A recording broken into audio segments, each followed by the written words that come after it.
नमस्कार, मुद्दा गरम है देख रहे हैं आप और आपके साथ मैं हूं अर्पिता आर्या। हाथरस केस में संदिग्ध महिला राजकुमारी बंसल पर इस वक्त की सबसे बड़ी खबर। डॉक्टर राजकुमारी बंसल पहले भी ड्यूटी से गायब रह चुकी हैं। मध्य प्रदेश सरकार के स्वास्थ्य सेवा विभाग की तरफ से डॉक्टर राजकुमारी बंसल को पहले भी नोटिस भेजे गए थे। ड्यूटी से गायब रहने पर उन्हें नोटिस भेजे गए थे। उन पर सरकारी सेवा नियमावली के उल्लंघन का आरोप लगा था और यह बताया जा रहा है कि राजकुमारी 2013 से 2014 तक ड्यूटी से गायब रही थी। तो बड़ी जानकारी जो सामने आ रही है कि आखिरकार राजकुमारी जो है 2013 से 2014 तक ड्यूटी से गायब रही। गैर हाजिर रहने पर उन्हें पहले भी नोटिस दिया गया है। इस वक्त बड़ी जानकारी, हाथरस केस में संदिग्ध महिला राजकुमारी बंसल पर इस वक्त की बड़ी खबर। डॉक्टर राजकुमारी बंसल पहले भी ड्यूटी से गायब रही हैं। हालांकि हाथरस मामले में उन पर यह आरोप लग रहे हैं, ये शक गहरा रहा है कि आखिरकार वो वहां पहुंचती हैं, छुट्टी लेकर पहुंचती हैं। हालांकि जहां वो पढ़ाती थी उस कॉलेज के डीन ने यह भी कहा कि अगर वो वहां गई हैं तो उनको नोटिस भी दिया जाएगा। मध्य प्रदेश सरकार के स्वास्थ्य सेवा विभाग की तरफ से डॉक्टर राजकुमारी बंसल को पहले भी नोटिस कई मामलों पर भेजे गए हैं। ड्यूटी से गायब रहने पर उन्हें नोटिस भेजे गए थे और उन पर सरकारी सेवा नियमावली के उल्लंघन का आरोप लगा था। और यह बताया जा रहा है कि राजकुमारी 2013 से 2014 तक ड्यूटी से गायब रही थी। तो फिलहाल राजकुमारी भी सामने आई और उन्होंने ये इस बात की जानकारी दी कि उन्हें पता था कुछ ऐसे ही आरोप उन पर लगेंगे और वो तैयार हैं, चाहे एसआईटी उनसे सवाल पूछे या कॉलेज प्रशासन की तरफ से उनसे कोई सवाल रखे जाएं, उन सवालों के लिए वो तैयार है। लेकिन कई सवाल जरूर खड़े हो रहे हैं कि आखिरकार वो कह रही हैं कि वो 2 दिन हाथरस में रही, लेकिन जो अभी जानकारी सामने आ रही है, जो एसआईटी की जांच चल रही है, जो सूत्रों के हवाले से खबर आ रही है कि वो 6 दिन तक परिवार के लोगों के साथ रही हैं। और क्या वो नकली भाभी हैं? ये सवाल जब उनसे पूछा गया तो उन्होंने कहा कि ऐसा बिल्कुल नहीं है, मैं वहां पर संवेदना प्रकट करने के लिए गई थी, बाकायदा मैंने वहां चेक दिया और चेक से मैं परिवार की मदद करना चाह रही थी पैसों के माध्यम से, और मैंने अपनी 1 महीने की सैलरी भी वहां पीड़ित के परिवार को दी। ये बात राजकुमारी ने कही और साथ ही साथ उन्होंने इस बात की जानकारी भी दी कि उनके फोन के साथ छेड़छाड़ हो रही है और इसकी शिकायत उन्होंने साइबर सेल में भी दर्ज कराई। और उन्होंने कहा कि अगर एसआईटी उनसे पूछताछ करना चाहती है तो पुख्ता सबूत उनके पास होने चाहिए और सबूतों के आधार पर ही वो कुछ कहेंगी। लेकिन फिलहाल जो जानकारी मिल रही है वो ये कि वो पहले भी अपनी ड्यूटी से गायब रह चुकी हैं। हालांकि उन्होंने पहले इस हाथरस मामले पर सीएल लिया और उसके बाद वो हाथरस पहुंचती हैं छुट्टी लेकर, और इसके बाद ये जानकारी अब सामने आ रही है कि वो कई बार ऐसे ही ड्यूटी से गायब रही हैं। मध्य प्रदेश सरकार के स्वास्थ्य सेवा विभाग की तरफ से डॉक्टर राजकुमारी बंसल को पहले भी इस मामले पर नोटिस मिल चुके हैं। ड्यूटी से गायब रहने पर उन्हें नोटिस भेजे गए थे। उन पर सरकारी सेवा नियमावली के उल्लंघन का आरोप लगा था और यह बताया जा रहा है कि राजकुमारी 2013 से 2014 तक ड्यूटी से गायब रही।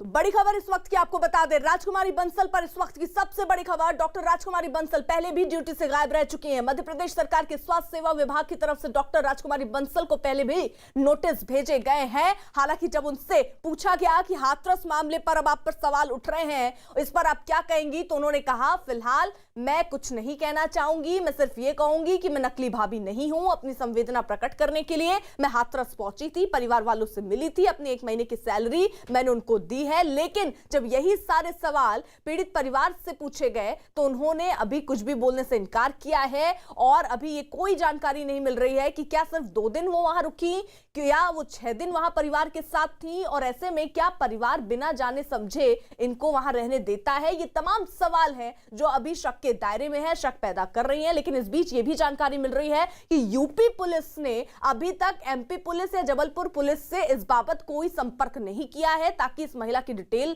उनको मिल सके, जांच आगे बढ़ाई जा सके। लेकिन देखिए सीबीआई जांच इस पर अब शुरू हो चुकी है, एफआईआर दर्ज हो चुका है। तो फिलहाल ऐसा बहुत मुमकिन है कि जल्द ही जो तार इन तक पहुंच रहे हैं वो एक एक तार, एक एक पहलू को सुलझाने की कोशिश अब सीबीआई की तरफ से हो और जल्द ही इस महिला को, जो कि संदिग्ध बताई जा रही है, उससे पूछताछ के लिए बुलाया जाए या उससे पूछताछ हो। हमारे साथ हमारे 2 सहयोगी इस वक्त जुड़ चुके हैं। अजीत हमारे साथ इस वक्त लखनऊ से मौजूद हैं और इसी के साथ साथ हमारे साथ अमित हाथरस से इस वक्त मौजूद हैं। जल्दी से पहले रुख अजीत का कर लेते हैं। अजीत, क्या जानकारी मिल रही है किस तरीके के नोटिस इस महिला को पहले भी मिल चुके हैं और कितनी बार नोटिस मिल चुके हैं ड्यूटी पर ना होने पर?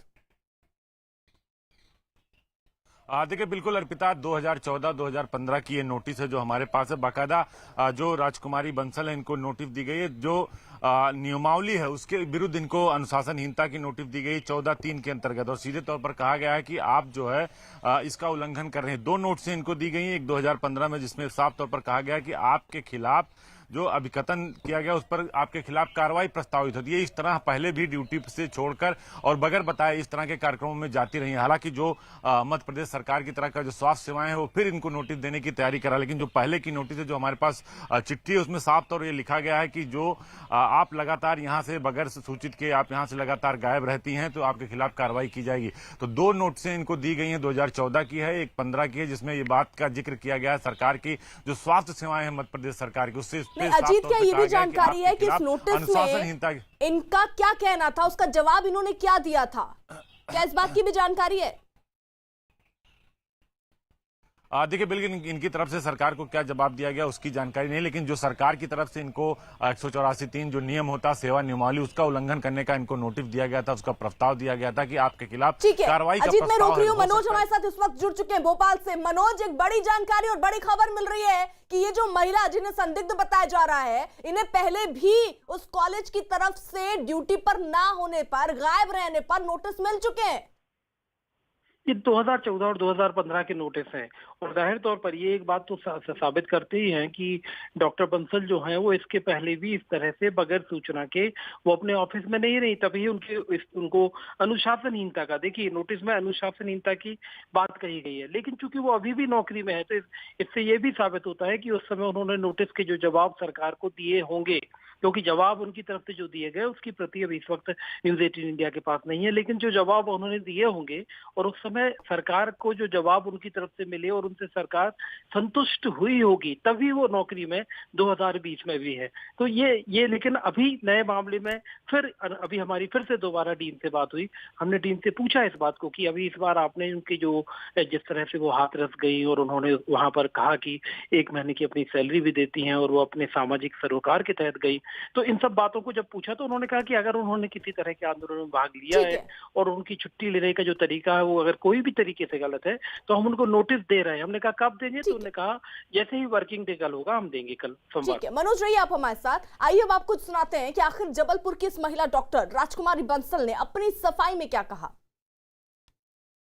राजकुमारी जी जो कि पेशे से डॉक्टर हैं और प्रोफेसर भी हैं मेडिकल कॉलेज, वो हमारे साथ जुड़ी हुई हैं। राजकुमारी जी, जिस प्रकार के आरोप यूपी एसआईटी टीम ने लगाए थे, तमाम आरोप से आप भी परिचित हो गई होंगी, क्या कहना है?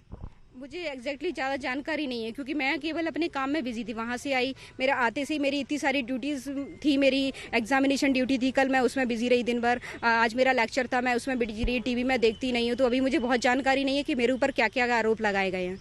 दंगा भड़काने का और स्पेशल रूप से नक्सल कनेक्शन की बात यूपी एसआईटी की टीम ने करी है, इस पे क्या कहना है? तो अभी ये अगर वो कुछ भी बोल रहे हैं तो इसके लिए मैं कैसे जिम्मेदार हूँ? मुझे बताया जाए कि किस तरह से कौन सी चीज़ को कैसे देख रहे हैं, तब तो मैं उस पर क्लैरिफिकेशन अपना दे पाऊंगी ना। आप कब गई थी हाथरस और कब आपका वापसी हुई थी? जो कि पेशे से आप डॉक्टर हैं, सूचित आपने किया था यहाँ पे किस प्रकार से पूरा?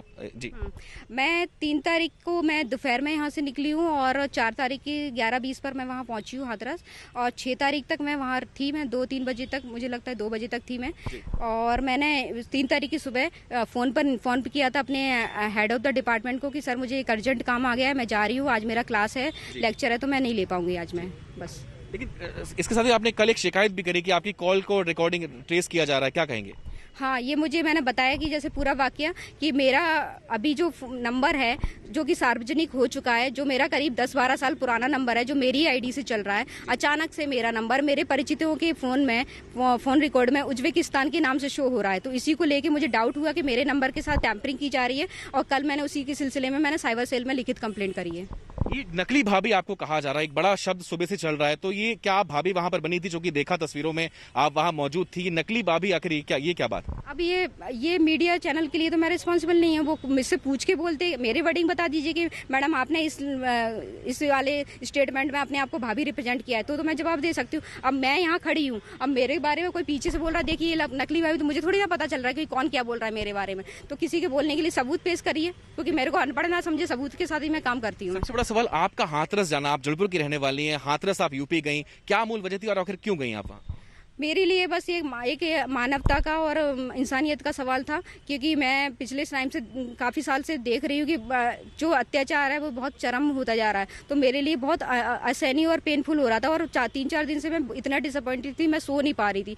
तो फिर मैंने डिसाइड किया कि जाके देखना चाहिए, क्योंकि ये VIP लोगों को नहीं पीड़ित परिवार से मिलने दे रहे हैं, मीडिया से नहीं मिलने दे रहे हैं। तो मैं तो एक आम इंसान हूँ, मैं गवर्नमेंट एम्प्लॉई हूँ, तो मेरे को रोकने का तो कोई नियम कानून बनता नहीं है। तो मैंने कहा देखती हूँ जाके, मैं अगर मिलने देते तो मैं ज़रा मिलकर आती हूँ उनको, और जो मेरी तरफ से होगी आर्थिक सहयोग मैं देकर आऊंगी, क्योंकि मैंने डिसाइड किया था अपनी एक सैलरी मैं उनको देकर आऊंगी। मैं इसके लिए मैं चेक लेके गई थी, उनको देकर भी आई हूँ इनफैक्ट। तो ये था मेरा जाने का वहाँ मकसद, और मैं केवल गई थी कि 1-2 घंटे में मिलके और सब आ जाऊंगी मैं देख करके। लेकिन वहाँ पर उन्होंने, जब मैं देखा कि मैं इतनी दूर से आई हूँ, अकेली आई हूँ, इतना रिस्क लेके, इतने टेंस माहौल में भी मैं आई हूँ, तो उनको पता नहीं, थोड़ा मेरे लिए बहुत लगा कि मैडम बहुत सपोर्टिव है, तो बेटा तू एक दो दिन रुक जा, तेरी जरूरत है। तो मैंने कहा अच्छा ठीक है, मैं रुक जाती हूँ। अगर मैंने कहा मेरे आने से आप लोगों को इतना मनोबल मिल रहा है तो मेरे क्या प्रॉब्लम है, ठीक है मैं रुक जाती हूँ इस तरह से। फिर मैंने अगले दिन का टिकट कैंसिल करवाया।